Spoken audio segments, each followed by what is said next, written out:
Sabe, existe um mundo inteiro bem aqui ao nosso redor, pulsando com vida, mas que a gente simplesmente não consegue ver a olho nu. É um universo que está no ar que respiramos, na comida que comemos e até dentro do nosso próprio corpo. Hoje, a gente vai usar umas lentes de aumento imaginárias para desvendar os segredos desse reino microscópico. Para a gente começar essa jornada, vamos pensar numa coisa que parece super simples, uma única gota d'água. Olhando assim, parece transparente, vazia, não é mesmo? Mas na verdade, ela pode ser um ecossistema inteirinho. Então, a pergunta que vai guiar a gente é: o que será que se esconde ali dentro? E a resposta está aqui. Aquela gota d'água e praticamente todo lugar no planeta está repleta do que a gente chama de seres microscópicos. São organismos mas tão pequenos que só com uma ferramenta poderosa como um microscópio para conseguir revelar a existência deles. Eles são os verdadeiros habitantes secretos do nosso mundo. Ok, agora que a gente já sabe que eles existem e estão por toda parte, chegou a hora de conhecer os personagens principais dessa história. Vamos explorar os grandes grupos que formam esse reino invisível. E as primeiras da nossa lista são as bactérias.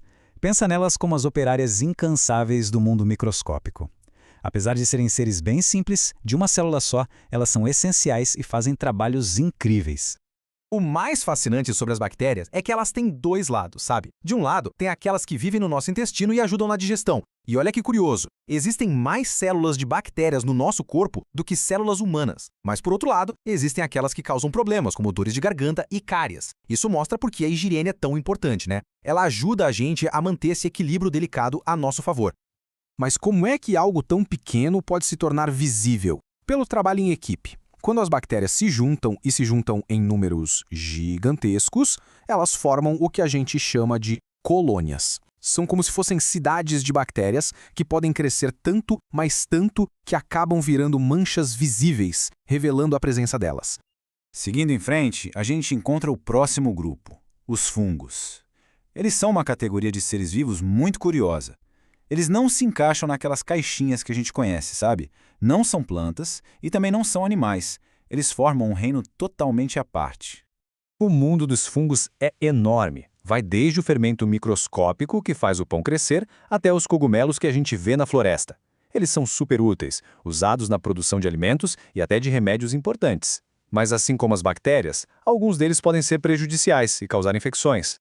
Bom, agora saindo um pouco da terra firme, vamos mergulhar nos ambientes aquáticos para conhecer os protistas. Pode pensar neles como os grandes exploradores das águas. É um grupo vasto e super diversificado que mora em rios, lagos e oceanos. Dentro desse grupo dos protistas, a gente encontra os protozoários. Eles também são seres de uma célula só, mas são extremamente ativos. Eles se movem, caçam comida, se reproduzem e, embora muitos sejam inofensivos, é importante saber que alguns deles são responsáveis por doenças bem sérias, como a malária e a amebíase. A gente falou bastante sobre seres de uma só célula. Isso leva a gente para uma questão fundamental. Afinal, qual é a diferença entre um organismo que é feito de uma única célula e um que é feito de muitas, como nós? A diferença é simplesmente fascinante. Nos seres unicelulares, uma única célula é o organismo completo. Ela é autossuficiente, faz tudo sozinha, vive, come, cresce. Já nos pluricelulares, como os animais e as plantas, são trilhões de células que se especializam e trabalham em conjunto.